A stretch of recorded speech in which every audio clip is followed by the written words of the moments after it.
देश में लगातार सामने आ रहे पेपर लीक और परीक्षा विवादों के बीच प्रधानमंत्री नरेंद्र मोदी ने एक बड़ा ऐलान किया है। उन्होंने इन्फोसिस के सह संस्थापक और तकनीकी विशेषज्ञ नंदन नीलेकणी की अध्यक्षता में एक हाई पावर्ड टास्क फोर्स बनाने का फैसला किया है। इस टीम का उद्देश्य परीक्षा प्रणाली को ज़्यादा सुरक्षित, पारदर्शी और भरोसेमंद बनाना है।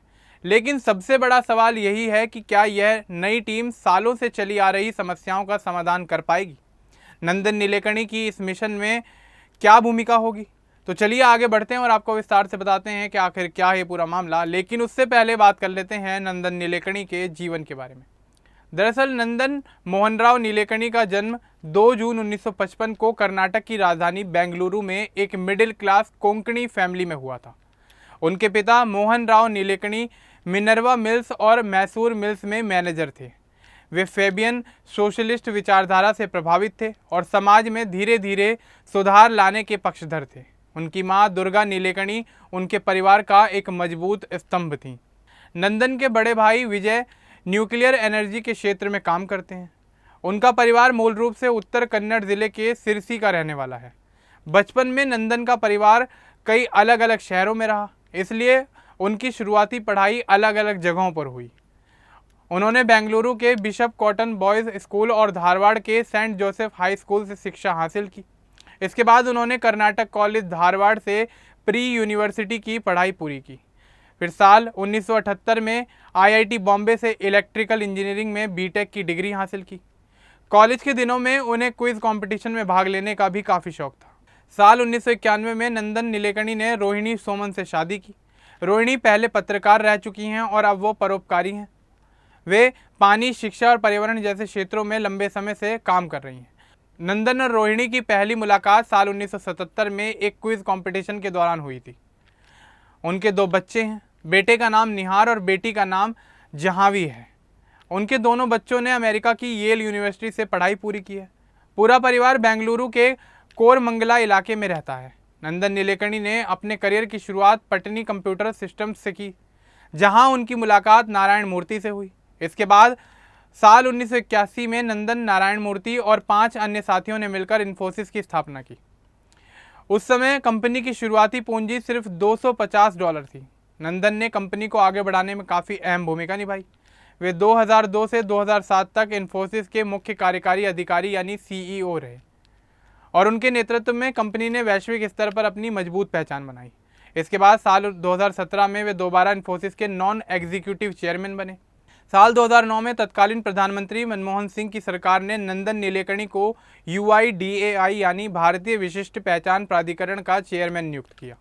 इसी दौरान उन्होंने आधार कार्ड परियोजना की रूपरेखा तैयार करने और उसे लागू करने में अहम भूमिका निभाई।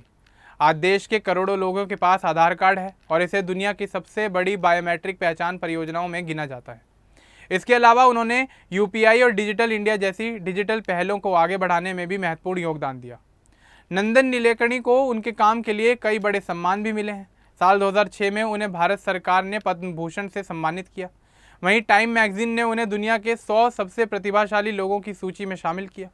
इसके अलावा उन्हें कई अंतर्राष्ट्रीय पुरस्कार और सम्मान भी मिल चुके हैं। शिक्षा, शहरों में विकास और पर्यावरण से जुड़े कई सामाजिक कार्यों के लिए उन्होंने अलग अलग संस्थाओं की भी शुरुआत की। हालांकि उनके करियर में कुछ विवाद भी सामने आए। साल 2014 में उन्होंने कांग्रेस के टिकट पर बेंगलुरु साउथ लोकसभा सीट से चुनाव लड़ा, लेकिन उन्हें हार का सामना करना पड़ा। आधार परियोजना को लेकर भी कई लोगों ने निजता और व्यक्तिगत डेटा की सुरक्षा पर सवाल उठाए, जिसके कारण इस विषय पर लंबी बहस चली। समय समय पर कुछ राजनीतिक दलों ने भी सरकारी योजनाओं में उनकी भूमिका को लेकर सवाल खड़े किए। हाल के वर्षों में पर्यावरण से जुड़े मुद्दों पर उनके विचार भी चर्चा का विषय रहे हैं। कुल मिलाकर नंदन नीलेकणी को तकनीक और जनसेवा के बीच मजबूत कड़ी के रूप में देखा जाता है। अब बात कर लेते हैं नंदन नीलेकणी से जुड़े हुए हालिया मामले की।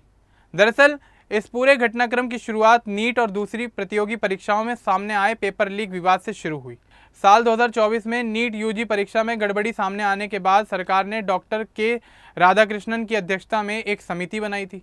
इस समिति ने परीक्षा व्यवस्था को बेहतर बनाने के लिए 101 सिफारिशें दी थीं, लेकिन उन्हें पूरी तरह लागू नहीं किया गया। इसके बाद साल 2026 में एक बार फिर नीट UG पेपर लीक का मामला सामने आया। परीक्षा रद्द करनी पड़ी और छात्रों को दोबारा परीक्षा देनी पड़ी। इस दौरान कई छात्र मानसिक तनाव में आ गए और कुछ ने आत्महत्या भी कर ली। इन घटनाओं के बाद देश भर में छात्रों का गुस्सा फूट पड़ा। कॉकरोच जनता पार्टी के नेतृत्व में दिल्ली के जंतर मंतर पर बड़ा आंदोलन शुरू हुआ। अभिजीत दीपके के नेतृत्व में छात्रों ने शिक्षा मंत्री धर्मेंद्र प्रधान के इस्तीफे और परीक्षा व्यवस्था में सुधार की मांग की। यह आंदोलन धीरे धीरे मुंबई, कोलकाता, पटना और लखनऊ समेत कई शहरों में फैल गया। 20 जुलाई 2026 को दिल्ली में चलो संसद मार्च निकाला गया। इस दौरान पुलिस और प्रदर्शनकारियों के बीच झड़प हुई। पुलिस ने लाठीचार्ज और आंसू गैस के गोलों का इस्तेमाल किया, जिसमें कई छात्र गंभीर रूप से घायल हो गए। इस मुद्दे को लेकर राहुल गांधी समेत कई विपक्षी नेताओं ने प्रधानमंत्री आवास के बाहर धरना भी दिया। संसद के मानसून सत्र में भी पेपर लीक का मुद्दा जोरों शोरों से उठा, जिससे सरकार पर दबाव लगातार बढ़ता चला गया। आखिरकार 25 जुलाई 2026 को शिक्षा मंत्री धर्मेंद्र प्रधान ने अपने पद से इस्तीफा दे दिया। सरकार ने सीजेपी की कुछ प्रमुख मांगे भी स्वीकार की, जिसमें आत्महत्या करने वाले छात्रों के परिवारों को मुआवजा देने और प्रदर्शनकारियों पर दर्ज एफआईआर वापस लेने जैसे वादे शामिल थे। हालांकि इन फैसलों के बावजूद भी छात्रों का गुस्सा पूरी तरह शांत नहीं हुआ। इसके अगले दिन यानी 26 जुलाई 2026 को प्रधानमंत्री नरेंद्र मोदी ने इंस्टाग्राम और सोशल मीडिया साइट एक्स पर एक वीडियो जारी किया। उन्होंने कहा कि पेपर लीक देश के युवाओं के भविष्य से जुड़ा गंभीर मुद्दा है। उन्होंने बताया कि इस मामले में कई आरोपी जेल में हैं, फास्ट ट्रैक कोर्ट बनाए गए हैं और पेपर लीक रोकने के लिए सख्त कानून लाने की प्रक्रिया भी चल रही है। साथ ही उन्होंने भविष्य में ऐसी घटनाओं को रोकने के लिए बड़े सुधारों की जरूरत पर जोर दिया। इसी दौरान प्रधानमंत्री ने नंदन नीलेकणी की अध्यक्षता में एक हाई पावर टास्क फोर्स बनाने का ऐलान किया। इस टीम में पूर्व इसरो चेयरमैन एस सोमनाथ, पूर्व आईबी डायरेक्टर तपन डेका, आईआईटी मद्रास या चेन्नई के डायरेक्टर वी कामकोटी, पूर्व शिक्षा सचिव अनीता करवाल और लॉजिस्टिक्स विशेषज्ञ अमृत लाल मीणा को भी शामिल किया गया है। इस टास्क फोर्स का उद्देश्य परीक्षा प्रणाली को तकनीक की मदद से अधिक सुरक्षित, पारदर्शी और भरोसेमंद बनाना है। सरकार का कहना है कि रिपोर्ट मिलने के बाद सुधारों को तेजी से लागू किया जाएगा। प्रधानमंत्री ने युवाओं से कहा कि सरकार सिर्फ मौजूदा समस्या का समाधान नहीं चाहती, बल्कि भविष्य को ध्यान में रखकर स्थायी बदलाव करना चाहती है। हालांकि विपक्ष ने इस फैसले पर भी सवाल उठा दिए। 27 जुलाई को कांग्रेस नेता जयराम रमेश ने कहा कि 2024 में बनी समिति की सिफारिशें अभी तक पूरी तरह लागू नहीं की गई हैं। उनका आरोप था कि एनटीए यानी राष्ट्रीय परीक्षा एजेंसी में अब तक पूर्णकालिक महानिदेशक की नियुक्ति भी नहीं हुई है। उन्होंने इस घोषणा को सरकार की छवि सुधारने की कोशिश बताया। फिलहाल टास्क फोर्स अपना काम शुरू करने की तैयारी में है। सीजेपी ने अपना आंदोलन भले ही समाप्त कर दिया हो, लेकिन छात्र संगठन अभी भी पूरे घटनाक्रम पर नजर बनाए हुए हैं। सरकार फास्ट ट्रैक कोर्ट, नए कानून और परीक्षा सुधारों पर आगे की प्रक्रिया चला रही है। नंदन नीलेकणी जैसी तकनीकी विशेषज्ञ के नेतृत्व से उम्मीद की जा रही है कि भविष्य में डिजिटल तकनीक, बायोमेट्रिक पहचान और सुरक्षित परीक्षा प्रणाली को और मजबूत बनाया जाएगा। वहीं विपक्ष का कहना है कि केवल नई घोषणाओं से काम नहीं चलेगा, बल्कि पुराने वादों को भी पूरा करना होगा। अब छात्रों की नज़र टास्क फोर्स की रिपोर्ट और सरकार के अगले कदमों पर टिकी हुई है। अगर सुधार प्रभावी रहे तो परीक्षा व्यवस्था पर भरोसा बढ़ सकता है, लेकिन यदि बदलाव जमीन पर नहीं दिखे तो विरोध फिर से शुरू होने की संभावना से भी इनकार नहीं किया जा सकता।